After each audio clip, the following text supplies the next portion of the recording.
मुसलमानों के लिए इस महीने की बेहद ख़ास अहमियत है। थोड़ी ही देर में मस्जिदों में नमाज मगरिब का ख़ास एहतमाम किया जाएगा और उसके बाद नमाज तरावी का भी ख़ास एहतमाम किया जाएगा। आपको बताएं कि मुसलमान इस महीने में चांद देखकर नमाज तरावी का ख़ास एहतमाम करते हैं। शुक्रिया।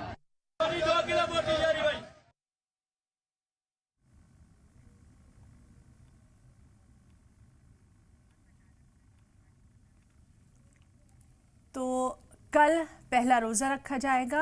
रमज़ान के मुक़द्दस महीने का आगाज़ बस अब से कुछ ही लम्हात में होने वाला है और इसीलिए ये ख़ास पेशकश लेकर हम हाजिर हुए हैं। आप सभी जानते हैं कि इस मुक़द्दस महीने की जो बरक़ात हैं उनसे हम सभी बखूबी वाकिफ़ हैं। आपको बताएं कि हिंदुस्तान में कल पहला रोज़ा रखा जाएगा और नमाज़ों का ख़ास एहतमाम किया जाएगा। रोज़े की अहमियत और इफ़ादियत, इसकी फ़जीलत पर अगर हम रोशनी डालें तो लगातार सलाम टीवी पर हम तमाम खुसूसी प्रोग्राम के ज़रिए आपके सामने इस पूरे महीने हाजिर होते रहेंगे। लेकिन इस वक्त हम बात करेंगे रमज़ान के चांद की।